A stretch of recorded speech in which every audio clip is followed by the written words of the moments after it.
ইতিহাসের প্রথম এই বাংলার ভূখণ্ডে চাঞ্চল্যকর ঘটনা, টান টান উত্তেজনা, একদিকে প্রশাসন অন্যদিকে জনগণ। শিমুলগড়ের মাহফিলের কেন্দ্র বিষয়ে 144 দ্বারা ডিঙ্গিয়ে জনগণ এখন আমাদের প্রাণপ্রিয় তাহের হুজুর এবং অন্যান্য হুজুরকে নিয়ে মাহফিল পরিচালনাকালীন প্রশাসনরা কি ব্যবস্থা নিয়েছে সেই ভিডিওতে আপনারা থাকুন এবং আপনার মতামত জানিয়ে যাবেন।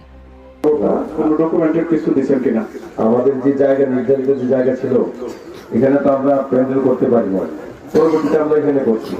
এখানে করছেন, এখানে তো আবার একটু অবগত করতে হবে। এখন না অবগত করতে হবে ভাইজান, আমরা তো আসলে জানতাম না যে মাহফিলের বিষয়ে কাউকে অবগত করতে পারে। কিসের ভিত্তিতে স্যার 140 জারি হয়েছে আমরা কিছু জানতে পারি? আপনাদের এখানে ঝামেলা হইতে পারে বলে 144 জারি আমরা তা দেখতে আশঙ্কা নাই।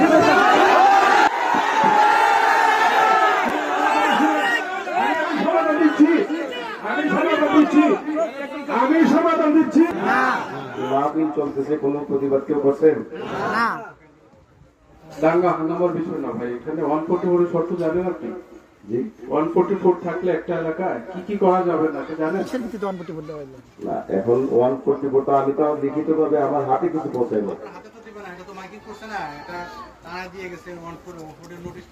এখন বুঝতে পারছি 144 দিচ্ছেন, কিন্তু আমি বা আমরা গ্রামবাসী যে মাহফিলের আয়োজন করলাম, লক্ষ লক্ষ টাকা ব্যয় করলাম, সবকিছু করে আমরা তো এই জনগণকে ভাই আটকে রাখতে পারি না। আমি তো চাপের মুখে। এখন এই মানুষগুলো আমাকে বলতেছে যে মাহফিল কেন হবে না, নির্ধারিত যে জায়গা ছিল এখানে তো আমরা প্যান্ডেল করি নাই, আমরা অন্য জায়গায় এসেছি। এখন আপনার অনুমতি আছে কিনা? সাধারণত সভা সমাবেশ করতে হলে জেলা প্রশাসক মহোদয়ের অনুমতি আছে, নিতে হয়, সেটা আপনারা নিয়েছেন কিনা? আমরা তো এই মাহফিলের আমাদের চিফ গেস্ট ছিলেন মাননীয় চিফ প্রতিনিধি মহোদয়, উনি আসার কথা ছিল, উনি আমাদের সকল প্রস্তুতি করছেন এবং আমরা না আমরা এরকম কোনো আসলে সংখ্যা বা আশঙ্কা ছিল না। ধর্মীয় ভাই এটা তো এখানে তো আমরা আপামর জনতা দলমতের ঊর্ধ্বে, এখানে আমরা আল্লাহর কথা বলার জন্য, আল্লাহ রসুলের কথা বলার জন্য, কোরআন শোনার জন্য, আল্লাহর জিকিরের জন্য আমাদের গ্রামবাসী কবরবাসী রুহের মাগফিরাত কামনায় সাধারণ সুন্নি জনতা, শান্তিপ্রিয় জনতা, এখানে যারা দেখতেছেন অসংখ্য পীর মাসে